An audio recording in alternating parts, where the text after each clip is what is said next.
Livre de Coëlette, Ecclésiaste en français, chapitre 2. Je me suis dit dans mon cœur, allons, que je t'éprouve maintenant par la joie, recherche le bonheur. Et voici, c'est encore une vanité. J'ai dit au rire, vantard, et à la joie, celle-là, que fait-elle?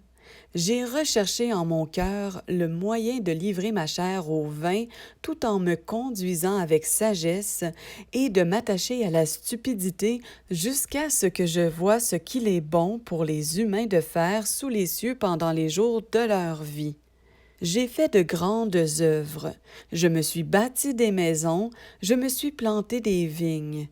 Je me suis fait des jardins et des vergers, et j'y planté des arbres fruitiers de toutes sortes. Je me suis fait des réservoirs d'eau pour arroser la forêt où poussent les arbres. J'ai acheté des hommes et des femmes esclaves, et j'ai eu des esclaves nés dans ma maison. Et j'ai eu plus de gros et de petits bétail que tous ceux qui ont été avant moi dans Jérusalem. Je me suis aussi amassé de l'argent et de l'or et des propriétés qui se trouvent chez les rois et dans les provinces. Je me suis acquis des chanteurs et des chanteuses et les délices des humains, une concubine, des concubines. Je me suis agrandi et je me suis accru plus que tous ceux qui ont été avant moi dans Jérusalem. Et ma sagesse demeura avec moi. Je n'ai rien refusé à mes yeux de tout ce qu'ils ont demandé, et je n'ai refusé aucune joie à mon cœur. Car mon cœur s'est réjoui de tout mon travail, et c'est là tout ce que j'ai eu de tout mon travail.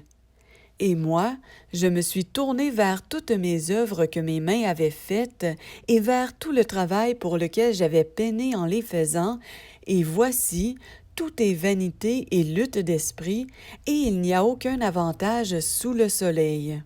Et moi, je me suis tourné pour voir la sagesse, la sottise et la stupidité.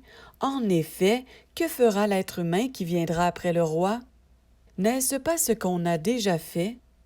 J'ai vu que la sagesse a de l'avantage sur la stupidité, comme l'avantage de la lumière sur les ténèbres.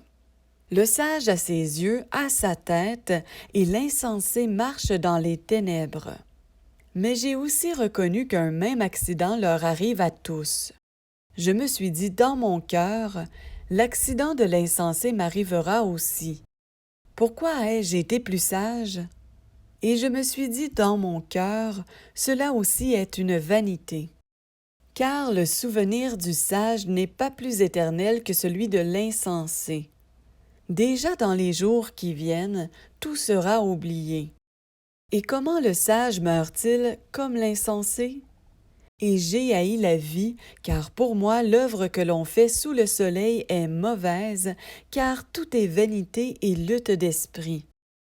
J'ai aussi haï tout mon labeur que j'ai eu pour labeur sous le soleil, parce que je le laisserai à l'être humain qui viendra après moi.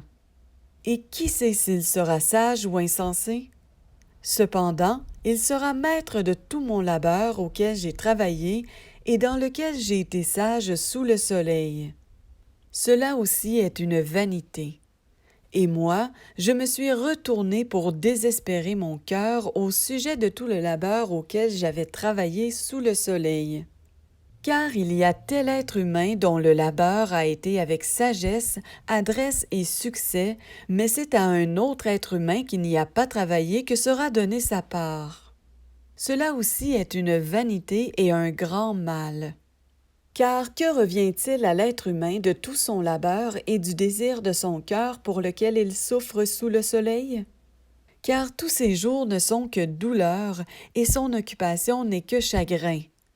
Même la nuit, son cœur ne se repose pas. Cela aussi est une vanité.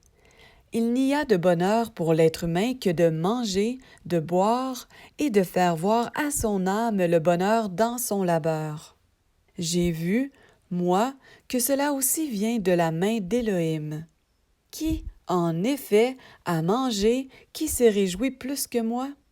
Car Élohim donne à l'être humain qui lui est agréable de la sagesse, de la connaissance et de la joie, mais aux pécheurs, il donne pour occupation de recueillir et d'amasser afin de donner à celui qui est agréable à Élohim. Cela aussi est vanité et lutte d'esprit.